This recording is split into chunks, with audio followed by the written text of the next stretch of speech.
Grace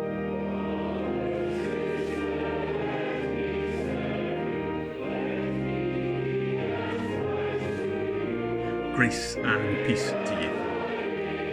Friends, can you remember the best night's sleep that you've ever had? Or more likely, any night when you've slept like a log? Many years ago, before my back issues, pandemics, and possibly even before I was married, I can't remember exactly, I had a remarkable night's sleep in the Drovers Inn at the north end of Loch Lomond. I'd had a remarkable day.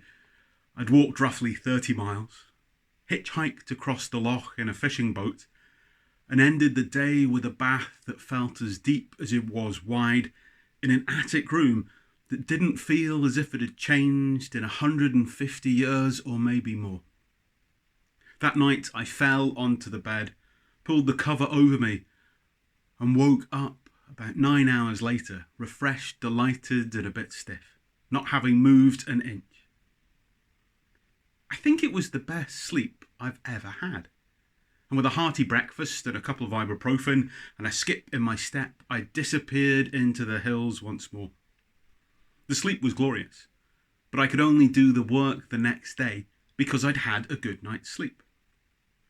In our reading today, continuing through the first chapter of Mark, we hear of the remarkable work by Jesus and the rest and recuperation that he took. It maybe feels odd to describe it as work and rest, and it maybe feels more intuitive to call it service and Sabbath, but either way, the message remains the same. As soon as they left the synagogue, they went with James and John to the home of Simon and Andrew. Simon's mother-in-law was in bed with a fever, and they immediately told Jesus about her. So he went to her, took her hand and helped her up. The fever left her and she began to wait on them. That evening, after sunset, the people brought to Jesus all the sick and demon-possessed. The whole town gathered at the door, and Jesus healed many who had various diseases. He also drove out many demons, but he would not let the demons speak because they knew who he was. Very early in the morning, while it was still dark, Jesus got up, left the house, and went off to a solitary place where he prayed. Simon and his companions went to look for him, and when they found him, they exclaimed, "Everyone is looking for you!" But Jesus replied, "Let's go somewhere else, to the nearby villages, so I can preach there also.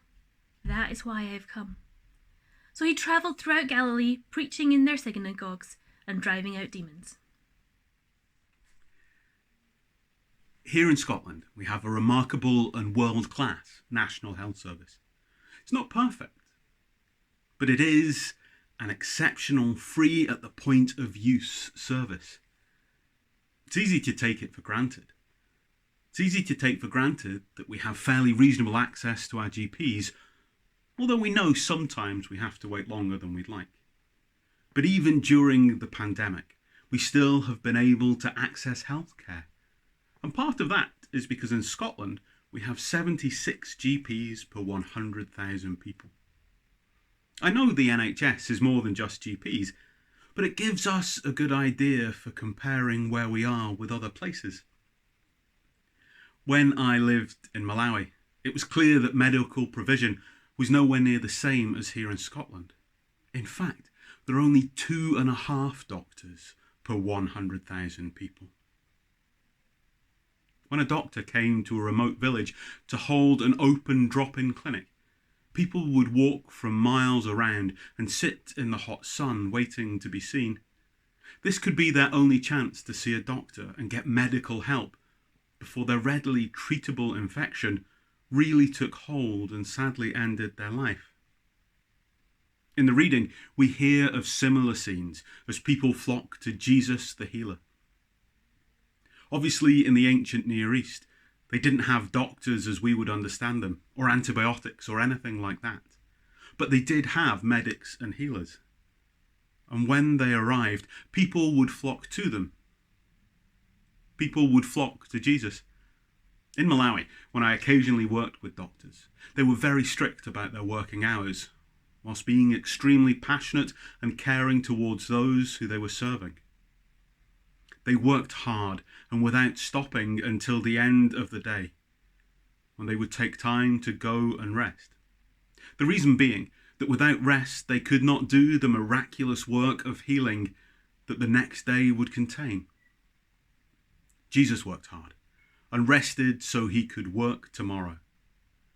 The doctors in Malawi worked hard and rested so they could work tomorrow. I walked a long way and rested so I could walk the next day. And the same is true for all of us as we do the work of serving God and doing the work of God's kingdom. We have to work hard and sharing the good news of Christ and loving people for who they are and walking that extra mile.